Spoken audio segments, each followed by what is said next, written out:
सच्चिदानंद भगवान की जय। सद्गुरुदेव भगवान की जय। श्री सतगुरु के चरण शरण में दुखी जीव जो भी आया, तत्व ज्ञान मणि वो पाया। श्री सतगुरु के चरण शरण में दुखी जीव जो भी आया, तत्व ज्ञान मणि वो पाया, तत्व ज्ञान मणि वो पाया। मिटी दीनता मन की सारी, मिटा मोह तम भारी। मिटी दीनता मन की सारी, मिटा मोह तम भारी। निर्मल मन में निज स्वरूप की, निर्मल छवि निहारी।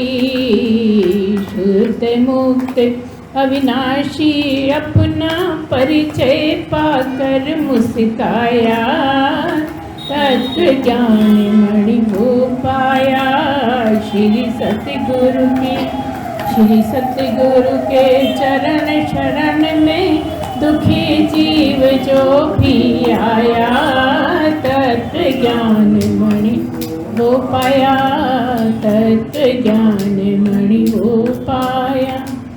श्रद्धा विश्वास जहाँ पर होंगे मणि ठहरेगी, जिज्ञासु के हृदय पटल पर ज्यों की त्यों उतरेगी।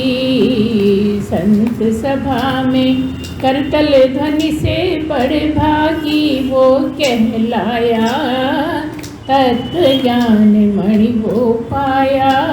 श्री सतगुरु के चरण शरण में दुखी जीव जो भी आया, तत्व ज्ञान मणि वो पाया। क्या कहना इस जीवन में ऐसा संयोग बने जो, क्या कहना इस जीवन में ऐसा संयोग बने जो। जीवन मुक्ति मिले कर तलगत सद्गुरु कृपा करे जो।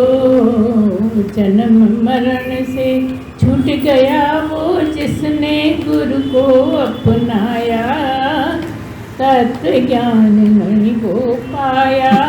श्री सद्गुरु के चरण शरण में दुखी जीव जो भी आया, तत्व ज्ञान मणि वो पाया। क्या कहना इस जीवन में ऐसा संयोग बने जो। जीवन मुक्ति मिले कर तलगत सद्गुरु कृपा करे जो। जन्म मरण से छूट गया वो जिसने गुरु को अपनाया, तत्व ज्ञान मणि वो पाया।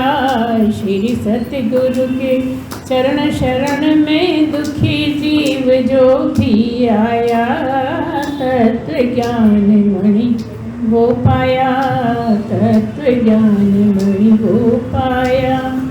परम पतित पावन है जिसको चाहे उसे उठा दे। परम पतित पावन है जिसको चाहे उसे उठा दे।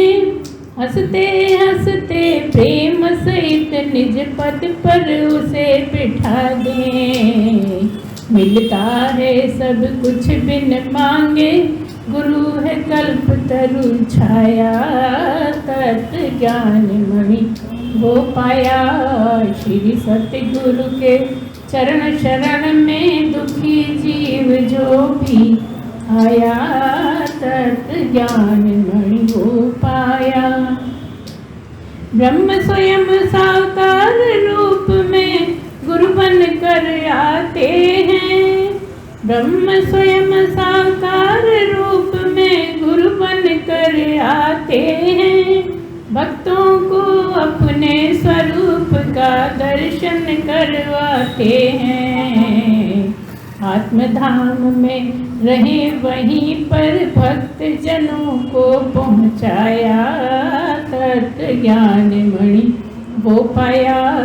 श्री सतगुरु के चरण शरण में दुखी जीव जो भी आया, तत्व ज्ञान मणि वो पाया, तत्व ज्ञान मणि वो पाया। रखा हुआ है दिव्य खजाना सतगुरु के चरणों में, रखा हुआ है दिव्य खजाना सतगुरु के चरणों में। झुका नहीं अभिमानी मस्तक उनके पद कमलों में। त्रिभुवन की संपदा मिली जब अहम गुरु से गलवाया, तत्व ज्ञान मणि वो पाया। श्री सतगुरु के चरण शरण में दुखी जीव जो भी आया, तत्व ज्ञान मणि वो पाया, तत्व ज्ञान मणि वो पाया। सच्चिदानंद भगवान की जय, सद्गुरुदेव भगवान की जय। ये है जो सुख नित्य प्रकाश विभु नाम रूप आधार। मति न लखे देह मति लखे सो मैं शुद्ध अपार। अवधि अपार स्वरूप मम लहरी विष्णु महेश। विधि रवि चंदा वरुण राम शक्ति धनेश गणेश। जो कृपालु सर्वज्ञ को ये धारत मुनि ध्यान। ताको होत उपाधि ते मुँह में मिथ्या भान। है जिहि जाने बिन जगत मनहु जेवरी मानहु जेवरी सांप। नसे भुजंग जग जहि लहे सो हम आप ही आप। सो मेरो है आप आत्मा ताको करूं प्रणाम। इसका आपने कहा था कि बतलाइए समझाइए क्या बोल रहे हैं। एक बार बोलिए फिर से। सच्चिदानंद भगवान की जय, सद्गुरुदेव भगवान की जय। है जो सुख नित्य प्रकाश विभु नाम रूप आधार। मति न लखे जिहि मति लखे सो मैं शुद्ध अपार। कह रहे हैं कि जो सदा प्रकाशित है, जो सदा है। नित्य मतलब जो सदा है, जो कभी ऐसा होता ही नहीं है कि ना हो। सब कुछ जो भी होता है जाता है, खत्म होता है, जो भी पैदा होता है मरता है, लेकिन एक ऐसा है जो कभी खत्म ही नहीं होता, वो नित्य है। तो वो जो प्रकाश सारे में प्रकाशित हो रहा है, जिसके होने से सब हो रहा है, ऐसा नित्य वो क्या है? वो जो तुम्हारा नाम रूप है उसका आधार है, वो अधिष्ठान है तुम्हारा। और जगत के सब चीज़ों का वो अधिष्ठान कौन है? जो अरूप है। इन रूपों का अधिष्ठान जो अरूप है वो है। और जो नाम के रूप में तुम जो हो, नाम के रूप में कोई देखते हो, है ना? नाम है, रूप है, ये सब तुम्हारा एक रूप है, एक नाम है। लेकिन जो वो तुम असली में हो, वो उसका ना रूप है ना नाम है, वो तुम हो। असली में जो तुम हो उसका ना नाम है ना रूप है। ये जो शरीर का नाम रूप है उसका आधार कौन है? ब्रह्म है।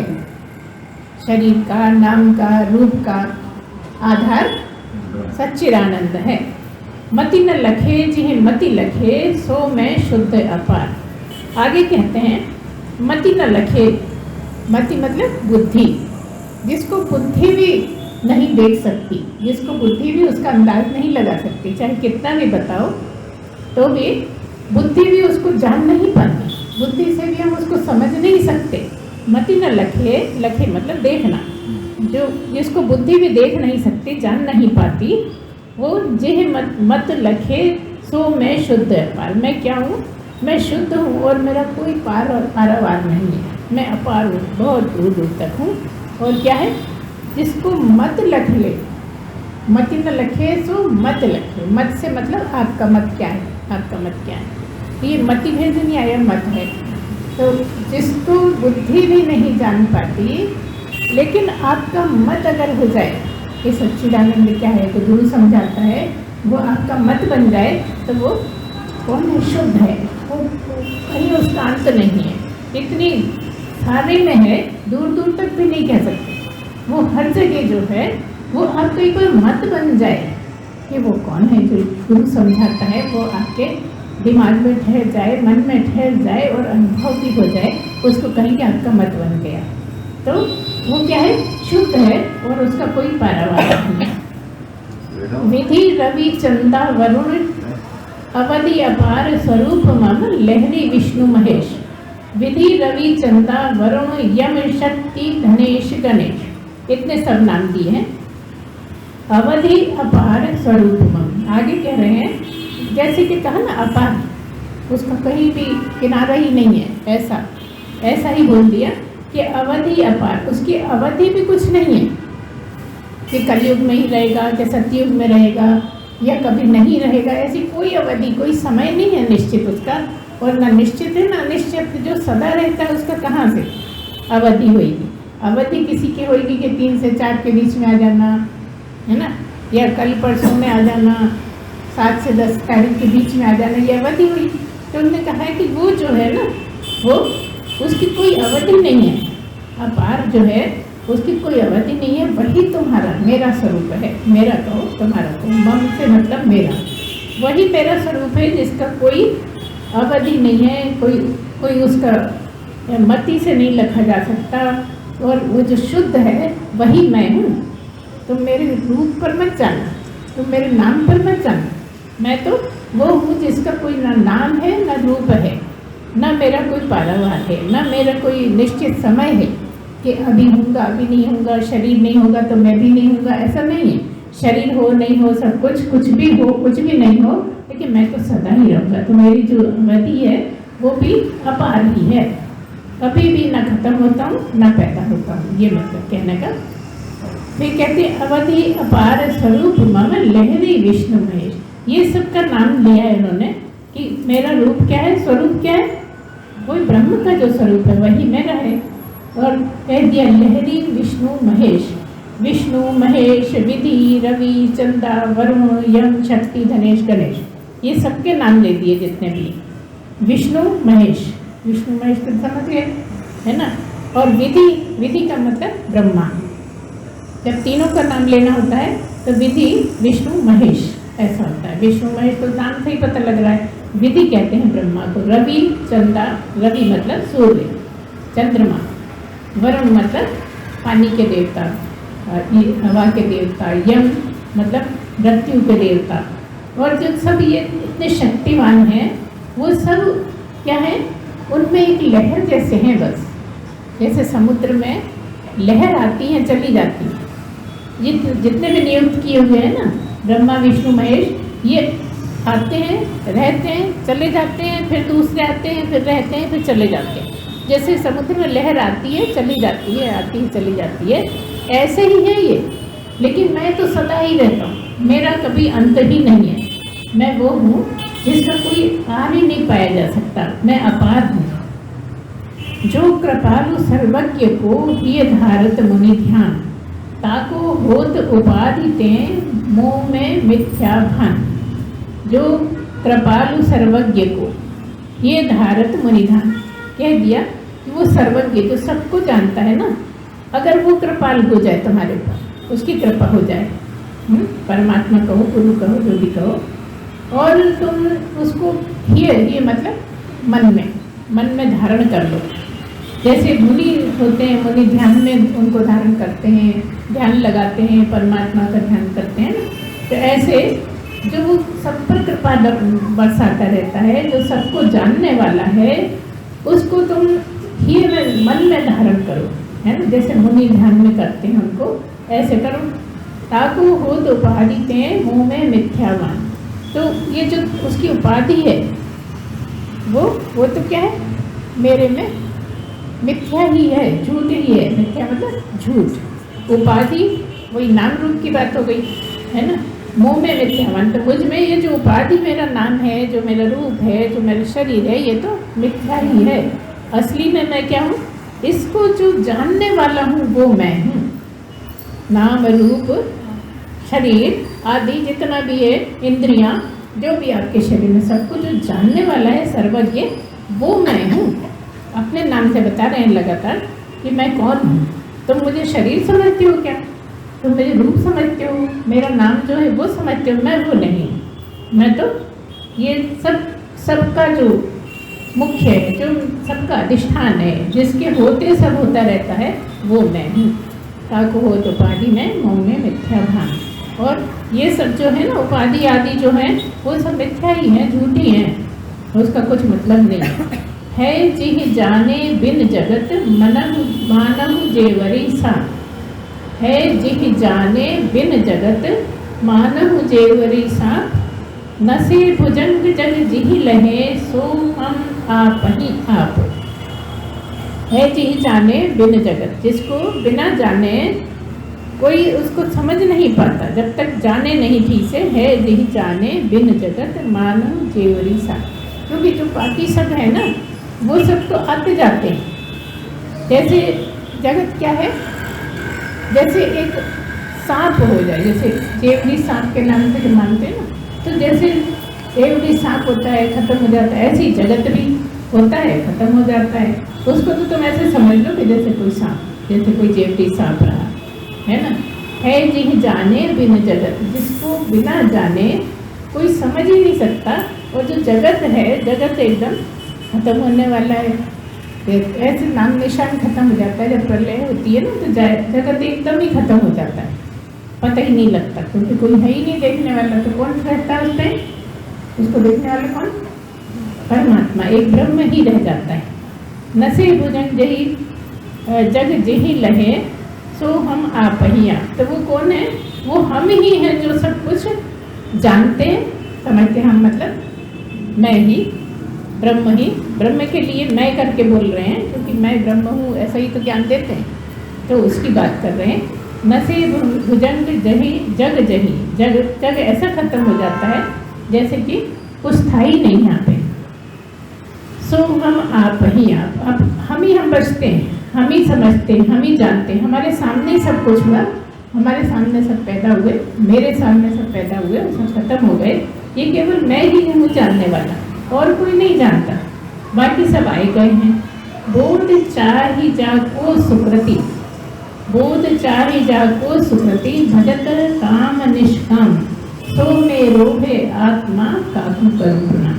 बोध चाहि जाको सुकृति, तो ये क्या कह रहे हैं कि जब आप बोध से निकल जाते हो, मतलब अनुभव से निकलते हो, जब तुम उसका अनुभव कर लेते हो किसी का, अपने से ही बता के बता रहे हैं वो मैं कौन हूँ, जो अनुभव से निकल गया है और अपने मन में उसको धारण कर लिया है, अपने मन में स्वीकार कर लिया है कि कैसा है ब्रह्म, जिसका बोला नहीं जा सकता, समझाया नहीं जा सकता, लेकिन जिसको मैं समझ गया हूँ वो कौन है, भजत राम निष्काम। ऐसा कोई जो बिना स्वार्थ के, निष्काम मतलब बिना स्वार्थ के जो भजता है ना, ऐसा राम का नाम जो बिना स्वार्थ के भजता है और उसको बोध हो गया है, वो उसने उसको स्वीकार कर लिया है, ऐसा ही सो मेरो है आत्मा, वही मेरी आत्मा, वही मैं हूँ, वही मेरी आत्मा। यहाँ मेरा कह दिया, लगातार मैं को ही बोल दिया, जबकि मेरा शरीर है और मैं आत्मा हूँ। तो जब मैं ही वो हूँ तो फिर मैं किसको प्रणाम करने जाऊँ, मैं ही मैं हूँ। जब सब में मैं ही हो गया तो कौन किससे प्रणाम करे। इस तरह से लिख रहे हैं, जिन्हें भी लिखा है नाम नहीं पता, ठीक है। और एक है दूसरा, बोलिए सच्चिदानंद भगवान की जय, सद्गुरुदेव भगवान की जय। यह है मेरा सतचित आनंद रूप कोई कोई जाने दे। कहा कि मेरा रूप क्या है, स्वरूप को ही रूप कह रहे हैं। जब कुछ ऐसा पद्य बनाते हैं ना, कविता रूप में बनाते हैं, तो शब्द ऐसे लिख देते हैं कि वो जम जाए, गाने में बोलने में जम जाए, तो उसका मतलब आपको निकालना पड़ता है। जैसे लिखा तो है रूप, लेकिन कह रहे हैं स्वरूप की बात। मेरा सत चित आनंद, सच्चिदानंद की भगवान की बात कर रहे हैं कि मेरा क्या है, स्वरूप क्या है, मैं सच्चिदानंद ही हूँ, मैं सत्य हूँ, सत्य हूँ। सत्य का मतलब जो सदा रहे, जो कभी खत्म ना हो, जिसका अनंत अनादि, अनादि मतलब जिसका शुरू नहीं हो, अनंत मतलब जिसका कोई खत्म नहीं हो, कि उस समय ख़त्म हो जाएगा, कि उस समय पैदा हुआ था, ये नहीं कह सकते। तो मैं क्या हूँ, मेरा जो स्वरूप है वो सत्य चित आनंद ही है। ऐसा तो कोई कोई ही जानता है, जो जान लेता है बस वो ही जानता है। तो वो कोई कोई होते हैं, इसलिए कह दिया वो कोई कोई ही जानता है मेरे स्वरूप को। द्वैत वचन का मैं हूँ दृष्टा, मन वाणी का मैं हूँ सृष्टा। कहा कि द्वैत वचन का क्या मतलब है, जहाँ वचन है वहाँ दो हैं, जहाँ बोलना है, जहाँ वाणी निकलती है वहाँ एक बोलने वाला है, एक सुनने वाला है। तो कह रहे हैं द्वैत वचन का मैं ही दृष्टा हूँ, मैं ही देखने वाला हूँ, मैं ही देखने वाला हूँ और मैं ही उसको बोलने वाला हूँ। सृष्टा मतलब जो बोल रहा है, सृष्टा सृष्टि को मतलब रचयिता को बोलते, तो जो बनाता है वो भी मैं हूँ, जो बनता है वो भी मैं हूँ। ये कहना चाहते हैं कि जगत भी मैं हूँ और बनाने वाला तो मैं हूँ ही, दोनों ही मैं ही हूँ। तो कहते हैं द्वैत वचन का मैं हूँ दृष्टा, मन वाणी का मैं हूँ सृष्टा। जो मन और वाणी को जरूरत पड़ती है, जो कराता है, जो बोल रहा है, वो भी मैं ही हूँ बोलने वाला। ऐसा नहीं समझना कि कोई नाम रूप वाला बोल रहा है, नाम रूप वाला नहीं है, वो मैं ही बोलता हूँ। जब अपनी बात करता हूँ तो मैं ही जब बोलता हूँ। अनुभव सिद्ध अनूप, अनुभव सिद्ध अनूप कोई कोई जानते। कह रहे हैं कि वो जो अनुभव से गुजर जाता है, ऐसा सिद्ध पुरुष जो अनुभव से गुजर जाता है, ऐसा जो है उसको कोई कोई ही समझ पाता है, कोई कोई ही जान पाता है। मेरा सतचित आनंद रूप कोई कोई जाने। पंचकोश से मैं हूँ न्यारा, तीन अवस्था से भी न्यारा। पंचकोश से मैं हूँ न्यारा। तो पंचकोश हम बताते हैं कौन कौन से पंचकोश हैं। प्राणमय कोश, अन्नमय कोश, मनोमय कोश, ज्ञानमय कोश और आनंदमय कोश। ऐसे 5 कोशों का क्या हूँ। पंचकोश से भी मैं, क्या मतलब पंचकोश अलग हैं, मैं अलग हूँ। मुझे पंचकोश नहीं समझ लेना। जैसे कहते हैं ना कि मैं इंद्रिय नहीं हूँ, मैं मन नहीं हूँ, मैं बुद्धि नहीं हूँ, उस बात को बोल रहे हैं कि मैं 5 कोश जो तुमने पढ़े हैं, सुने हैं, वो भी मैं नहीं हूँ, मैं उनसे अलग हूँ। न्यारा मतलब अलग। 3 अवस्था से भी न्यारा। 3 अवस्था कौन कौन सी? जवानी, जागृत, स्वप्न, सुषुप्ति। और दूसरी जवानी, बचपन, जवानी, बुढ़ापा। ये दोनों ही 3 अवस्था में आते हैं। तो ये कहा कि 3 अवस्था से भी न्यारा, मैं पंचकोश से भी न्यारा हूँ। और ये जो तुमको दिखता है ना इस शरीर का, कभी बच्चा है, कभी जवान हो गया, कभी बूढ़ा हो गया, ये इन अवस्थाओं से मैं भी अलग, उनसे भी मैं अलग रहता हूँ। इसी में हूँ लेकिन मैं उससे अलग हूँ। तुम्हें लगता है कि ये जो अवस्थाओं वाला है वो मैं हूँ, जो अवस्थाओं वाला है वो मैं नहीं हूँ, मैं इनसे भी अलग हूँ। मैं हूँ साक्षी रूप, कोई कोई जाने दे। मैं इनको जानने वाला हूँ। जो बचपन, जवानी, बुढ़ापा है, जो जागृत, स्वप्न, सुषुप्ति हैं, इनको जानने वाला मैं हूँ। मैं ये नहीं हूँ, इनको मत समझ लेना कि ये मैं हूँ। कोई कोई जाने दे मेरा सच्चिदानंद। आनंद क्या है? जन्म मरण मेरा धर्म नहीं है, पाप पुण्य मेरा कर्म नहीं है। कहा कि अगर तुम ये समझते हो कि मैं जन्मने मरने वाला हूँ, मतलब शरीर की तरफ इशारा करके कह रहे हैं कि जन्म मरण मेरा धर्म नहीं, मेरा धर्म मरना या पैदा होना नहीं है। मैं जन्म मरण से भी परे हूँ, जन्म मरण से भी बिल्कुल अलग हूँ। ऐसे ही पाप और पुण्य भी मेरा कर्म नहीं है, ना मैं पाप करता हूँ ना मैं पुण्य करता हूँ। इसीलिए जो सदगुरु होते वो यही कहते हैं कि अब कुछ भी मुझे नहीं करना। सब करते हुए भी वो ये कह सकते हैं कि मैं कुछ भी नहीं करता, क्योंकि ना तो मेरे से पाप लगता है और ना मुझसे पुण्य होता है। कितना भी दान दे देंगे, कितने लोगों का भला कर देंगे, कितने स्कूल खोल देंगे, लेकिन पुण्य नाम से नहीं जाता। जबकि एक साधारण आदमी थोड़ा कुछ कर देता है तो पुण्य के लिए करता है। तो कह रहे हैं कि मुझे पाप पुण्य भी नहीं है, तुम समझो कि ये मेरे कर्मों से पाप लग जाएगा, ये कर्म करेंगे तो पुण्य हो जाएगा, ऐसा कुछ नहीं है। मैं जन्म मरण से भी अलग हूँ, मैं पाप पुण्य से भी अलग हूँ। मेरा जो स्वरूप है वही मैं हूँ, अज निर्लेपी रूप। ये जो अज का मतलब जहाँ भी आ जाएगा उसका आप मानिए अजन्मा।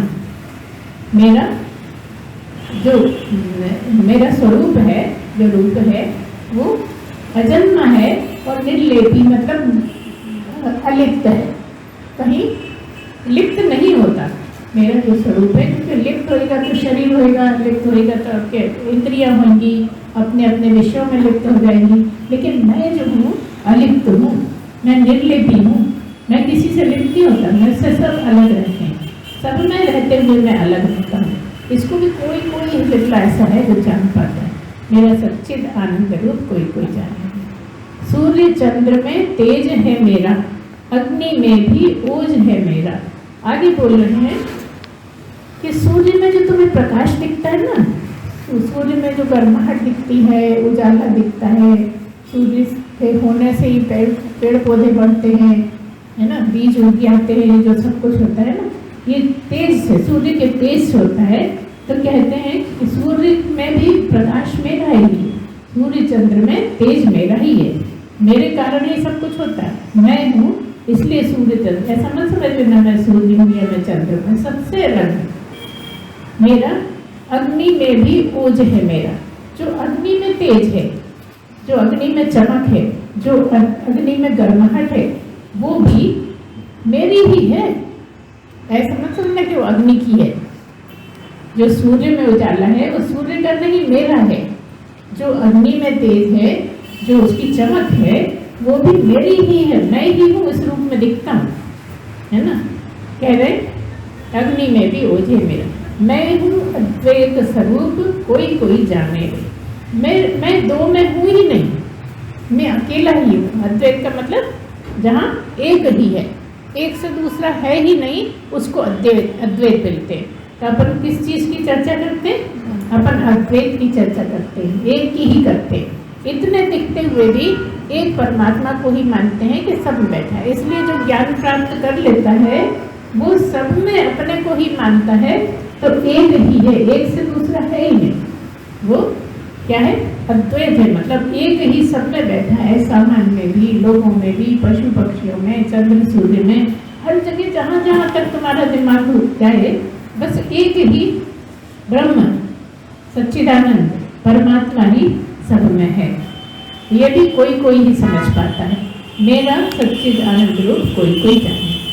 मेरा तीन लोक का मैं हूँ स्वामी, घट घट व्यापक अंतर्यामी। और आगे कहते हैं, ये जो तीन लोक की बात कर रहे हैं, कौन कौन से? पृथ्वी लोक, मृत्यु लोक कहो, पृथ्वी लोक कहो, पाताल लोक और अंतरिक्ष लोक, तीन हैं। ऊपर अंतरिक्ष, ये पृथ्वी और मृत्यु लोक और नीचे पाताल लोक। इन तीनों का भी मैं ही चलाने वाला हूँ, मेरे होने से ही सब कुछ है। ये इनमें कभी, इनको कभी मैं मत समझ लेना कि मैं हूँ। जैसे हम सबको पूजा करते हैं तो पूजा तो करते हैं, मान लो कुएं की पूजा करते हैं, तो तुम क्या समझते हो कि कुएं की पूजा करते हैं? नहीं, कुएं के रूप में परमात्मा की पूजा करते हैं। जहाँ जहाँ भी पूजा होती है वो ब्रह्म की, परमात्मा की, भगवान की ही पूजा होती है। हम कहते हैं कि अब कुआ पूजे आओ, अब बड़ पूजे आओ, अब पीपल पूजे आओ, ये सब हम कहते हैं ना, ये कहते हैं। लेकिन जब भी पूजा की बहाना आएगा, जब भी पूजा की बात होगी, तो बात मेरी ही होगी। मैं ही हूँ सब में, मेरे अलावा कुछ है ही नहीं, क्योंकि मैं तीनों लोगों का स्वामी हूँ। तो मुझसे अलग रहेगा, बचेगा क्या? तो जो है सब मैं ही हूँ। घट घट व्यापक अंतर्यामी, मैं हर एक मनुष्य के, पशु पक्षियों के, जितने भी कीड़े मकोड़े, सबके घट में, मन में बैठा हूँ, सबके हृदय में निवास करता हूँ। तो ऐसा नहीं और कहीं निवास नहीं करता, बार बार कह रहे हैं कि सब जगह मैं रहता हूँ। और तुम ये समझो कि ये जो कीड़ा है वो कीड़ा है, नहीं नहीं, वो भी मैं ही हूँ। समझने की गहराई से बात है। जो कीड़ा है उसके 6 पैर है, 8 पैर है, वो नहीं हूँ मैं। सबके हृदय में रहने वाला, मेरे होने से कीड़ा चलता है, मेरे होने से पक्षी उड़ता है, मेरे होने से मछली तैरती है। तो जो भी है सबके हृदय में मैं ही बैठा हूँ, मैं ही चालक हूँ। ये मत समझना कि मेरे से हट के कुछ है। तो तीन लोक का मैं हूँ स्वामी, घट घट व्यापक अंतर्यामी। जो माला में सूत, कोई कोई जाने दे। तो मैं कैसे सब में बसा हुआ हूँ? जैसे फूलों के अंदर धागा, धागा सबको समेटे हुए है, ऐसे ही मैं हूँ। हर चीज, हर वस्तु, हर प्राणी, पशु पक्षी आदि जितने भी नवचर, जलचर, थलचर जितने भी हैं, 3 तरह के होते हैं। नवचर आकाश में उड़ने वाले, थलचर जमीन पे रहने वाले, और जलचर मतलब जल में रहने वाले। ऐसे जो हैं सब मेरे में ऐसे पिरोए हुए हैं जैसे फूलों को धागे में पिरो देते हैं, माला बन जाती है। ऐसे मेरे में ही रहते हैं, सब मुझ में ही निवास करते हैं, मुझसे अलग कोई है ही नहीं। क्या कह रहे हैं? कह ये रहे हैं कि सबके अंदर भी मैं ही रहता हूँ और सबके बाहर भी मैं ही रहता हूँ। मुझ में सब रहते हैं, मैं सब में रहता हूँ, मुझ में सब रहते हैं, लेकिन तब भी मैं सबसे अलग हूँ। सब मर जाते हैं, मैं मरता नहीं। मैं सदा सदा से हूँ और हमेशा रहता हूँ, आगे भी कभी मैं मरता ही नहीं। तो उसके रूप में कह रहे हैं कि सब कुछ जो चीज़ें भी हैं वो सब मैं ही हूँ। मैंने ही सबको बांध रखा है, सबको एक धागे में पिरो रखा है। तुम समझते हो कि ये अलग है, ये अलग है, ये अलग है, ऐसा नहीं है। मैं ही हूँ जिनको सबको समेटे हुए हूँ। ये कहने का मतलब है ये मैं लोकपाल में हूँ स्वामी, व्यापक अंतराली जो माला में सु कोई कोई जाने रे मेरा सच्चिद आनंद रूप, कोई कोई जाने। राजेश्वर निज रूप पहचानो, जीव ब्रह्म में भेद न मानो, मैं हूँ ब्रह्म स्वरूप, कोई कोई जाने रे। राजेश्वर नाम है जिन्हें लिखा है, जिसने ये शब्द लिखे हैं, पूरा लाइनें लिखी हैं, उनका नाम है राजेश्वर। तो राजेश्वर कह रहे हैं कि अपने रूप को पहचानो। तो मतलब रूप किसको कह रहे हैं? स्वरूप को कह रहे हैं कि तुम अपने स्वरूप को जानो। तुम्हारा काम क्या है? मनुष्य जन्म में आए हो तो अपने स्वरूप को पहचानने के ही लिए आए हो, और वही काम तुम्हें करना है। तो क्या क्या समझना है कि तुम जीव हो तो तुम में और परमात्मा में कोई अंतर है नहीं। अगर तुम सही ढंग से समझ जाओगे तो जीव ब्रह्म में भेद न मानो, जो तुम हो वही मैं हूँ। तुम फर्क समझते हो, तुमको लगता है कि नहीं परमात्मा अलग है, मैं अलग हूँ, मैं कुछ नहीं हूँ, लेकिन असली में जो तुम हो, गहरे में जो तुम हो, तुम्हारे अंदर जो रहता है वही तुम हो। क्योंकि जो दिखता है वो तो मरने वाला है, और मरने वाले तुम हो नहीं सकते। तुम 84 लाख योनियों में घूमते हो, तो तुम कौन हो जो 84 में? शरीर तो मर गया, जला दिया, गड़ा दिया, तो वो कौन है? वो मैं ही हूँ।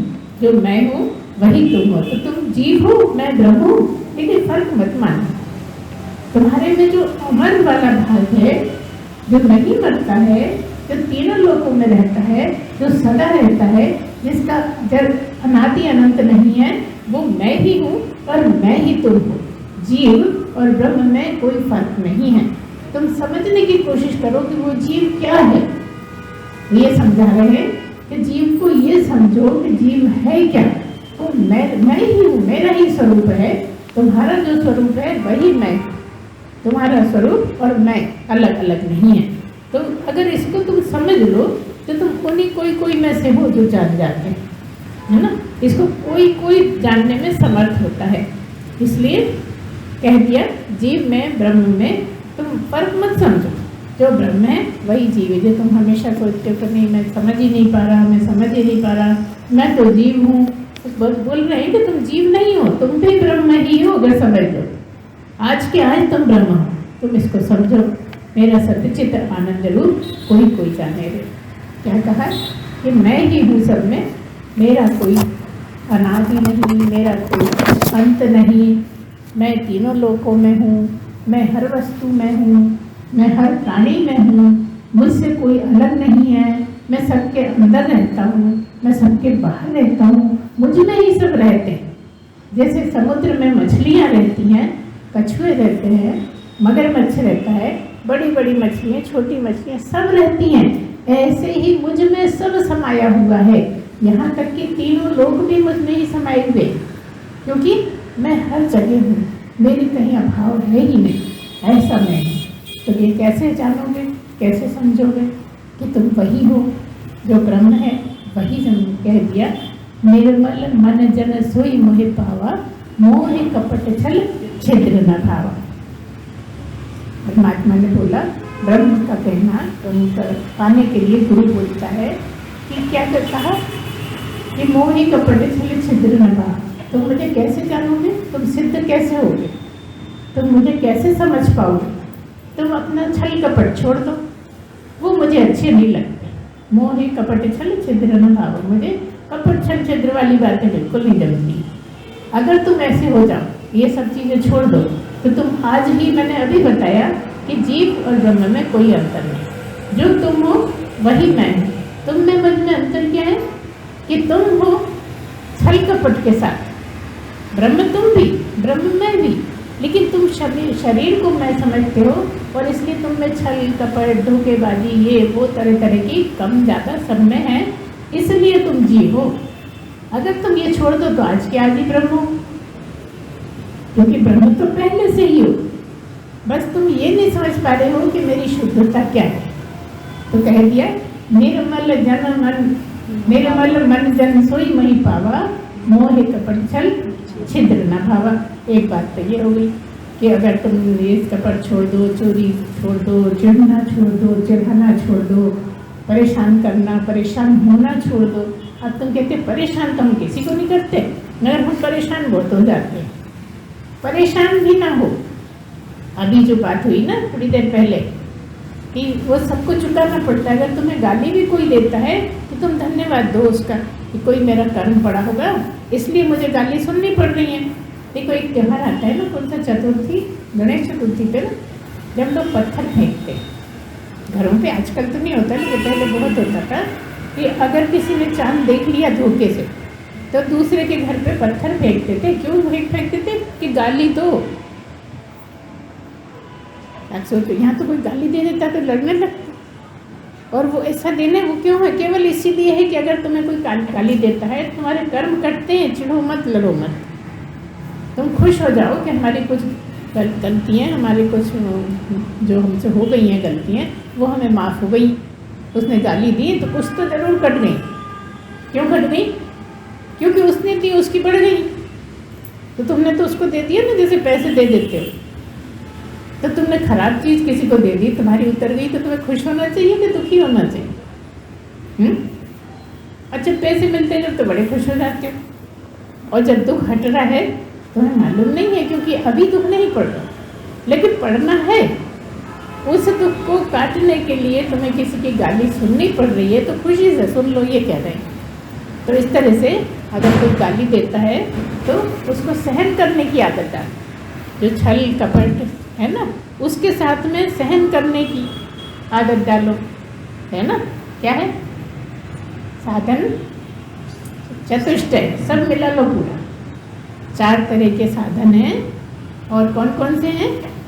विवेक, वैराग्य, बोलते जाओ।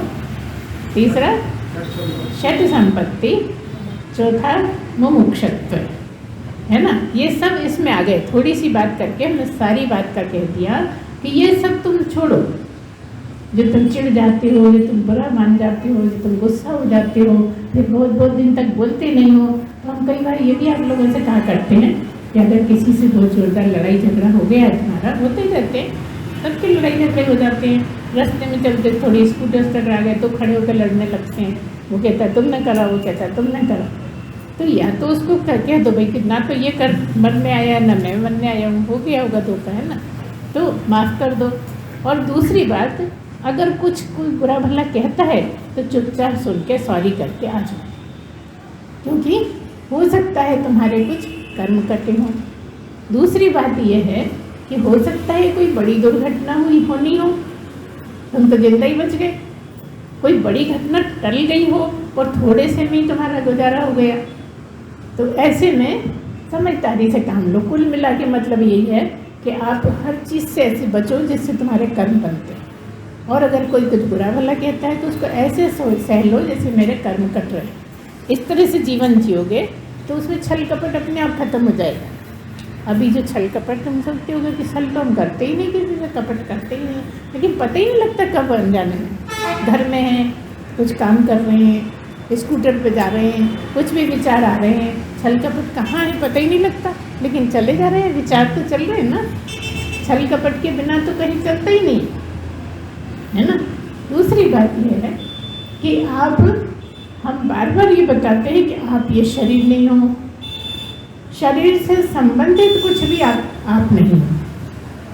मतलब जो आपके ऊपर सुख दुख आ रहे हैं, जो आप परेशानियां हो रही हैं, जो घबराहट हो रही है, जो डर लग रहा है, वो आप उसमें से कुछ भी नहीं हो, है ना। ये सब शरीर के हैं और शरीर तो तुम्हें गिफ्ट मिला है कुछ दिन के लिए। जैसे कभी कभी बुके मिलता है ना, तो कभी एक दिन बुके चल जाता है फूलों का गुलदस्ता, कभी 2 दिन चल जाता है और आखिर को ख़त्म हो जाता है। ऐसे ही है, तुम्हारे पास एक गुलदस्ता मिला है ना। तो इससे अपने को बचाओ गलत कामों से। इससे गलत काम भी हो जाते हैं, इससे अच्छे काम भी हो जाते हैं। तो अच्छे काम भी करने की लालसा मत रखो, अच्छे काम करके उसका फ़ायदा मत मानो, चाहो नहीं। कुछ अच्छे काम करे हैं तो हमें पुण्य मिलेगा, कुछ अच्छे काम करे हैं तो हमारी ज़िंदगी में खुशी आएगी, ये सब नहीं। अच्छे करते रहो लेकिन निस्वार्थ निष्काम। जहाँ भी निस्वार्थ काम होएगा वो निष्काम काम होगा, और वो निष्काम होगा, जो भी निष्काम काम होंगे वही ज्ञान मार्ग के साथी हैं।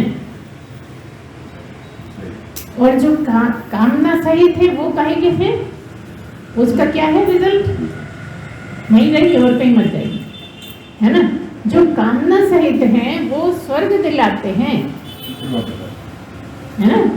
जो कामना अच्छे काम करते हो, धन कमाने की कोशिश करते हो, दान पुण्य करते हो, जाने क्या क्या करते हो, वो सब जो करते हो तुम, उससे स्वर्ग मिलता है ना, मुक्ति नहीं मिलती। और अगर तुम कामना करोगे कि हमने धन बांटा है लोगों में तो हमें इसका लाभ मिलेगा, तो वो गलती कर रहे हो। ऐसे कर्म इकट्ठे होकर जिनकी तुमने कामना नहीं करी है, निष्काम है, उनसे मुक्ति मिलेगी।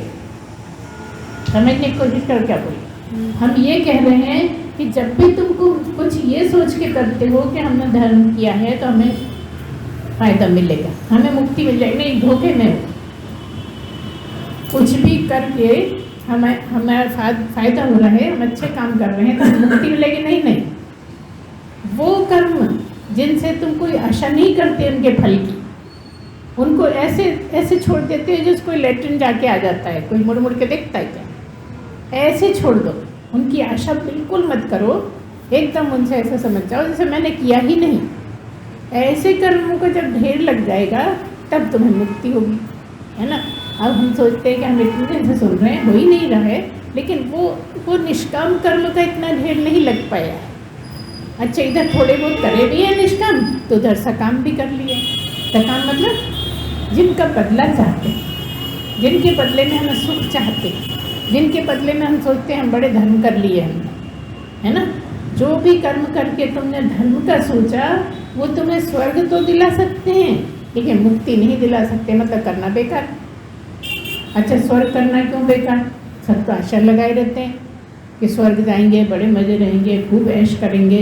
और मुसलमानों में तो क्या बोलते हैं, 72 पूरे, किसी ना किसी तरह सबका, है ना। तो यहाँ पर जो भी आप कामना करते हो वो व्यर्थ है।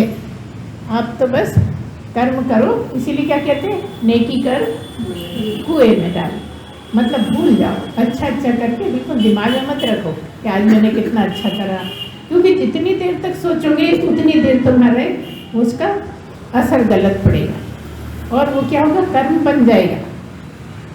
इसलिए हम ये भी बोलते हैं कि लड़ाई भी हो जाए तो झट से भूल जाओ, ऐसे भूल जाओ कि वो सामने दिखे तो फिर मुस्कुरा दो।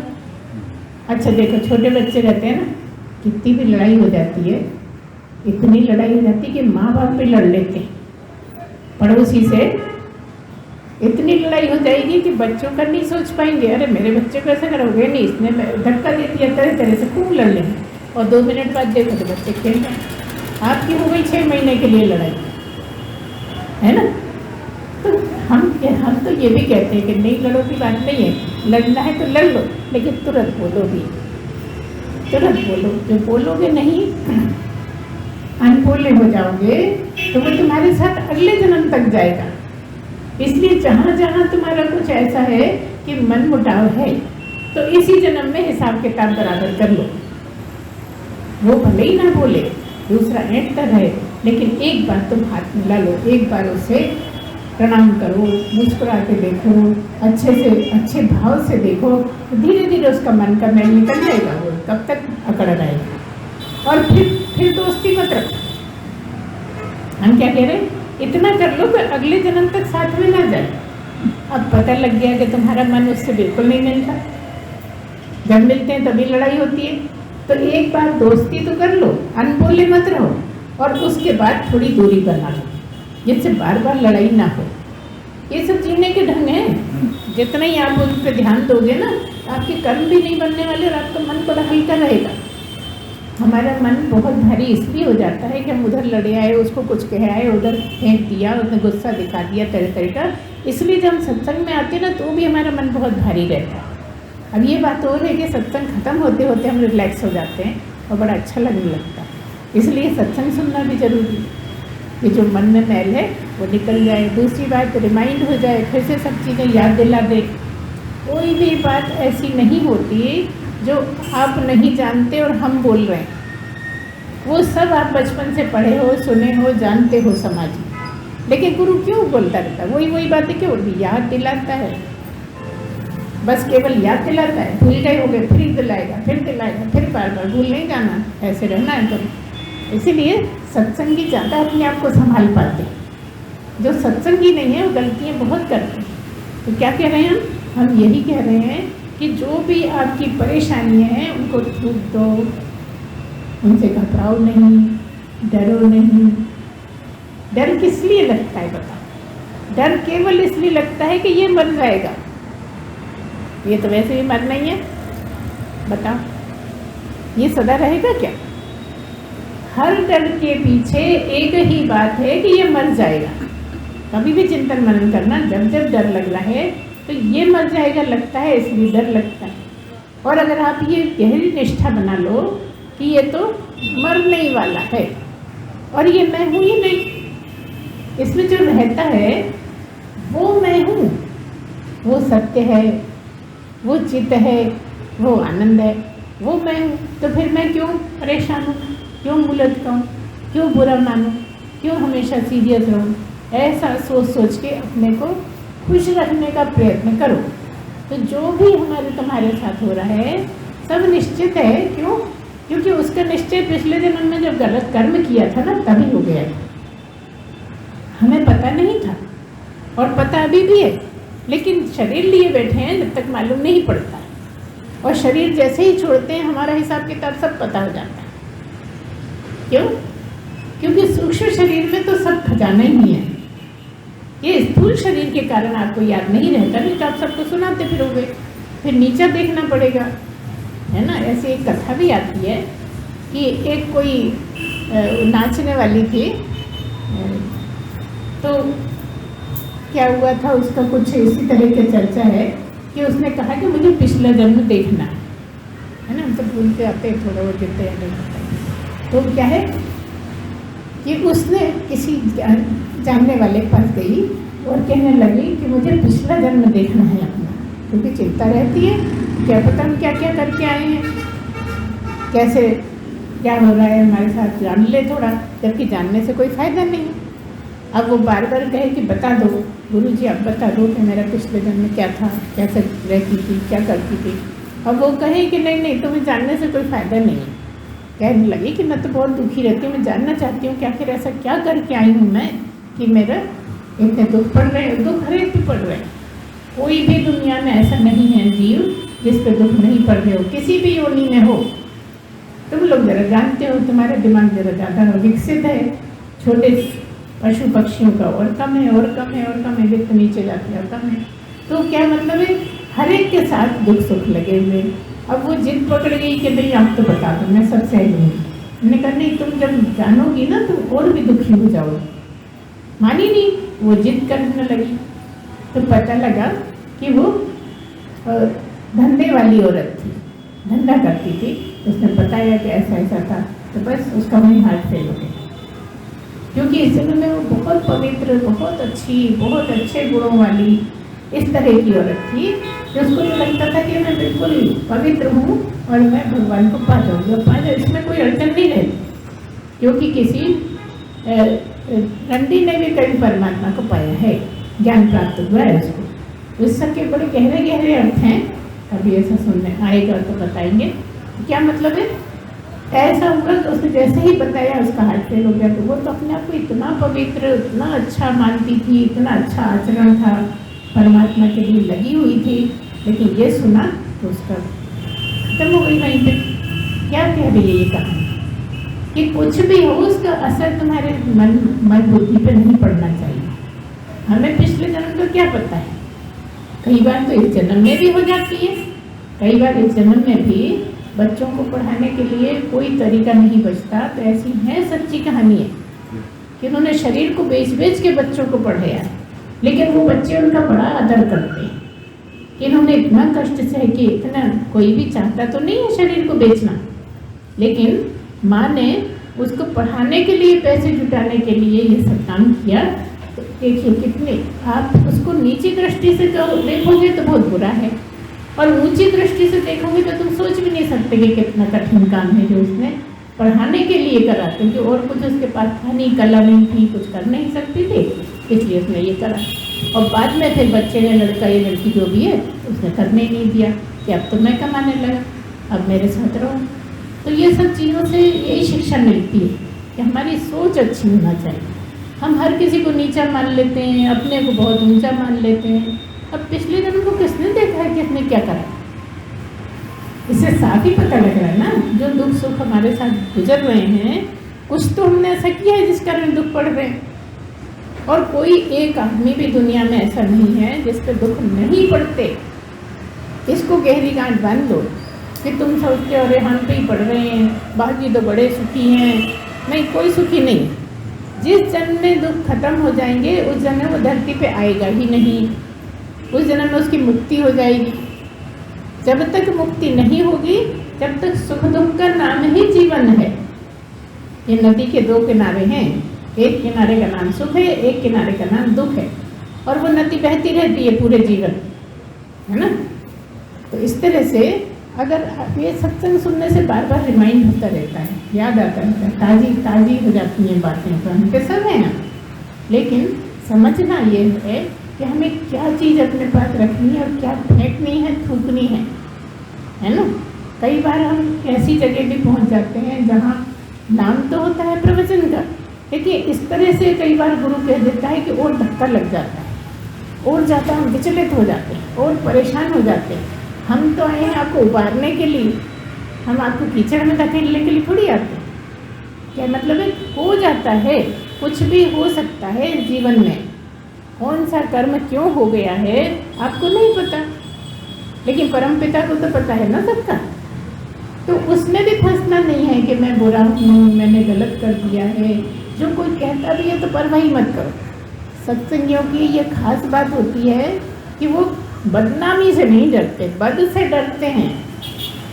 ध्यान दीजिए, जनरल जनता बदनामी से डरती है, सत्संगी बदनामी नहीं सच्चाई से पे चलती। अब जो सच्चाई पे चलेगा उसको तो बदनाम जरा में कर देंगे लोग, तो परवाही मत करो, है ना। क्योंकि सबके अच्छे बुरे दिन आते हैं। हम ये नहीं कह रहे हैं कि ऐसा करो कि बदनाम होने दो या बदनाम कर लो। हम आपकी बुद्धि की बात कर रहे हैं कि उससे विचलित नहीं हो। ये तो दुनिया है, सब तरह के काम, कोई झूठी बोल देता है। हम तो समझ समझ के चल रहे हैं बदनाम ना हो, लेकिन कोई झूठी बोल के बदनामी कर रहा है तो हम काहे को डरे। हमें इस पर विश्वास रखना है कि हम सही चले, है ना। और वो कौन जानता है, भगवान परमात्मा ही जानता है। तो ये अदालत भगवान की, परमात्मा की के पड़ोसी की है ना। बस उसके सामने तुम अच्छे हो, साफ सुथरे हो, तो कोई तुम्हारा कुछ बिगाड़ ही नहीं सकता। अब तुम सोच सोच के बिगाड़ लेते हो कि अरे मैंने ये गलत कर दिया, मैंने वो गलत। कुछ गलत नहीं किया, आप कुछ करते ही नहीं। आप तो परमपिता परमात्मा ही हो। जो हम दिन रात समझाया करते हैं वो यही तो बताते हैं कि तुम हो क्या, ये तो जानो। करने वाला ये है, दंड भोगने वाला ये है, भुगतमान इसको भुगतनी है। तुम तो भुगतते ही नहीं हो, बस इसका सहायता कर दो।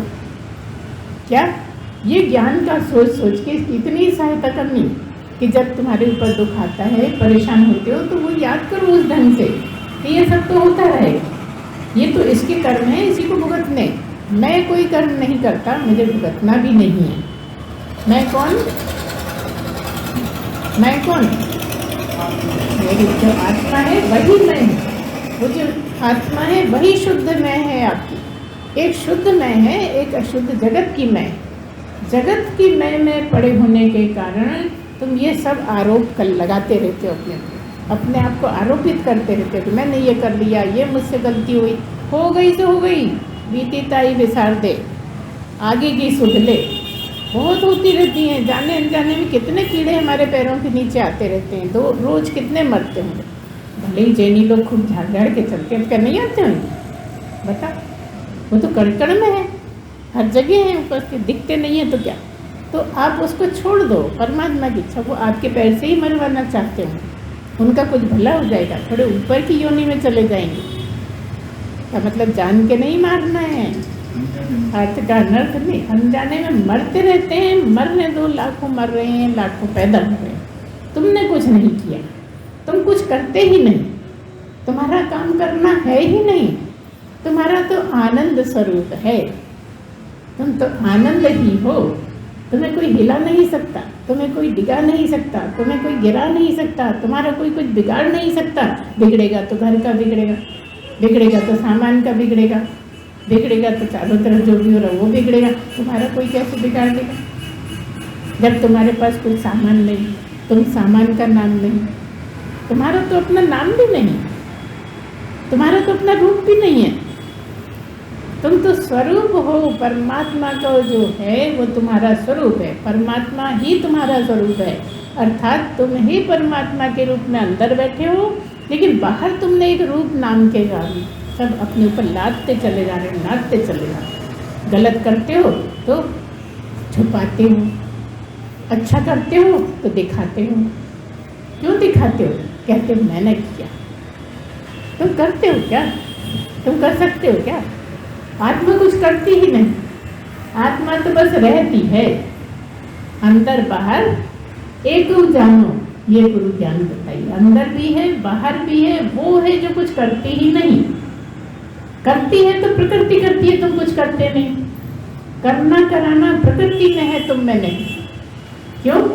क्योंकि तुम निर्गुण हो, तुम निराकार हो, तुम अरूप हो, तुम अनामी हो, है ना। सारे गुणों को हटा दो तो जो हो वो तुम हो। तो तुम क्या हो उसकी कल्पना तो करो। उसी का मनन चिंतन करने से तो ज्ञान हो जाता है। उसी को कर नहीं पाते, ऊपर ऊपर की मोटी मोटी बातों में फंसे रहते हो। मोटी भी जरूरी हैं, पहले मोटी बातें समझोगे तब बारीक पे जा पाओगे। अब मोटी ही नहीं समझी और बारीक माथा पच्ची कर रहे हैं तो कुछ होगा ना थोड़ी है। समझते हो कि हम तो PhD की क्लास में बैठ रहे हैं, 5वीं करी नहीं, 12th करी नहीं, और हम तो PhD की पढ़ाई कर रहे हैं। कुछ आएगा पढ़ले पढ़ेगा क्या? समझ में आएगा? वैसे ज्ञान की कक्षा में तो बैठ ही वही पाते हैं, टिक ही वो पाते हैं जिनके पीछे की यात्रा हो गई है। इसको आप गहरा बना के रखो, नहीं तो यहाँ टिक नहीं पाते। तो 2 दिन नहीं टिक पाते, हो सकता है 1 दिन का पूरा प्रवचन नहीं सुन पाते। थोड़ा शुरू का सुन के कि न राम का नाम है, न कृष्ण का नाम है, न भगवान का नाम है, कुछ लेते नहीं है, पता नहीं क्या करते रहते हैं। जगत ही जगत का, उल्टी सीधी बातें, मन बुद्धि की। अरे मन बुद्धि से क्या करना बता, मन बुद्धि के बिना प्रकृति का काम चल रहा है? प्रकृति का ही वो भी अंग है। इंद्रियां, मन बुद्धि, प्राण, ये सब प्रकृति के ही है ना। स्थूल शरीर और सूक्ष्म शरीर, मतलब शरीर तो है, चाहे सूक्ष्म कह दो चाहे स्थूल कह दो और चाहे कारण कह दो। कारण क्या है? अविद्या ही तुम्हारा कारण है। जो अविद्या है, जिस दिन अज्ञान अविद्या एक ही बात, जिस दिन ज्ञान हो जाएगा तो तुम्हारा असली रूप समझ में आ जाएगा। ब्रह्म ही हो ऐसा समझ में आ जाएगा। ज्ञान क्या है? ज्ञान इतना ही है कि तुम ब्रह्म हो। अभी लगता है मैं शरीर हूँ, ये अज्ञान ही है, ये अविद्या है कि तुम समझते हो मैं शरीर हूँ। जिस दिन तुम ये जान जाओगे मैं शरीर नहीं हूँ, मैं ब्रह्म ही हूँ, बस ज्ञान हो गया ना। शब्दों में तो खुद जानते हो, घर में याद करते हो तो भी याद आ जाता है कि मैं ब्रह्म हूँ। और किसी से कहो तो कोई मार नहीं तोड़ेगा, पागलपन की बातें कर रहे। ये केवल इसमें बैठने वाले ही समझते, बाकी ये समझ में नहीं आता है। आज तो यही बड़े भाग्यशाली हैं जो आ गए, आज बड़े ध्यान से भी सुन रहे हैं, तो इतना ध्यान नहीं लगता है इनका। तो इस तरह से आपका धीरे धीरे धीरे धीरे तरक्की होती जाती है, जितने इतना सुनते हो उत्थान होता चला जाता है। और ये वाली जो कक्षा है ये आखिरी है, पीएचडी से बड़ी कोई होती होगी ना तो वो है, उसके बाद कुछ नहीं। यहाँ आने के बाद इससे आगे कोई जगह ही नहीं है। सोचिए इतनी ऊंची विद्या है ये, सारी चीज़ें एक तरफ और ब्रह्म ज्ञानी एक तरफ। इसलिए गुरु को देता करने को कुछ है ही नहीं अब तुम्हारे पास। अब पूछते हैं लोग क्या करते हो, पूजा करते हो, माला फेरते, ध्यान करते, क्या बताएं उनको? सब तुम्हें करना है, जो करना है सब तुम्हें करो। जो पूर्ण हो जाता है, अंतिम सीढ़ी पे आ जाता है, मतलब अंतिम सीढ़ी से भी ऊपर उठ जाता है, उसको करने कराने को कुछ नहीं बचता। ऐसी ही कक्षा में तुम लोग बैठे और निश्चित जानो, आज नहीं तो कल, कल नहीं तो परसों, इस जन्म में नहीं तो अगले जन्म में होना ही है, कोई टाल नहीं सकता। भगवान तुम्हारे लिए उपाय करेंगे और 99% ये संभावना है कि फिर से मनुष्य बनोगे। अब तुम्हारी समझ इस तरह की हो गई कि तुम्हें नीचे के जन्मों में नहीं जाना पड़ेगा। तुम्हारी सहन शक्ति ऐसी हो गई कि मनुष्य जन्म में रह के सह सकते हो इतनी बातें सुन। नीचे के जन्म में क्यों जाना पड़ता है? क्योंकि सहन नहीं करता है। जब सहन नहीं करते तो वैसे ही जन्म दे देते हैं जिसमें तुम वो सहन करके आओ, सहना सीख के आओ, है ना, डंडे खा के आओ, चक्कर लगा के आओ कोल्लू में, क्योंकि यहाँ तो उठना बैठना भारी का। वहाँ पे आप कोल्लू में जब चलोगे थोड़ी आदत पड़ जाएगी, जब मनुष्य बनोगे तो फिर थोड़ी फुर्ती भी आ जाएगी। तो इस तरह से आप स्वयं अगर मनन चिंतन करो, अपने आप सब समझ में आता है। गुरु तो खाली थोड़ा छेड़ देता है ना, उसके आगे आप मेहनत करो, हफ्ते भर आप चर्चा करो। इस तरह से बहुत देर हो रही है, आज मेरे ख्याल से इतना ही कहते हैं। जहाँ से शुरू करी बात, निर्मल मंजन सोई मई पावा, मोह कपट छल छिद्र न भावा। और मन ऐसो निर्मल भयो, जैसे गंगा नीर, पाछे पाछे हरि फिरे, कहत कबीर कबीर। कबीर दास का दोहा है, क्या कहा? मन ऐसो निर्मल भयो, जैसे गंगा का पानी। पाछे पाछे, पीछे पीछे। भगवान कहते हैं अरे कबीर सुन तो मेरी बात, आगे नहीं चल रहे, पीछे चल रहे हैं, है ना। ज्ञानी के पीछे, संत के पीछे भगवान घूमते, क्योंकि संत के सब काम भगवान नहीं करता। संत कुछ करता नहीं, करना उसने बंद कर दिया, भगवान ही उसका ध्यान रखते। तो बिल्कुल कुछ नहीं होते हुए भी कई बार ऐसी चीज़ें निकल जाती हैं मुझसे, ऐसी बातें हो जाती हैं कि अरे हमारा तो ये स्वभाव ही नहीं है, हमने ये कैसे बोल दिया। तो वही बोलता है जिसने जिम्मा ले लिया, वही करता है जिसने जिम्मा ले लिया। संत कुछ नहीं करता क्योंकि अकर्ता हो गया। तो जो करते हैं परमात्मा करते हैं। अब वो करता हो गया जो करता, क्या मतलब? करता वही हो गया और तुम तो करते ही हो गए, तभी तो प्राप्त किए। तो इस तरह से आज मैं सोचती हूँ इतना ही। बोलिए सच्चिदानंद भगवान की जय, सद्गुरुदेव भगवान की जय। पूर्णमदः पूर्णमिदं पूर्णात् पूर्णमुदच्यते, पूर्णस्य पूर्णमादाय पूर्णमेवावशिष्यते। ओम शांति शांति शांति। सच्चिदानंद भगवान की जय, सद्गुरुदेव भगवान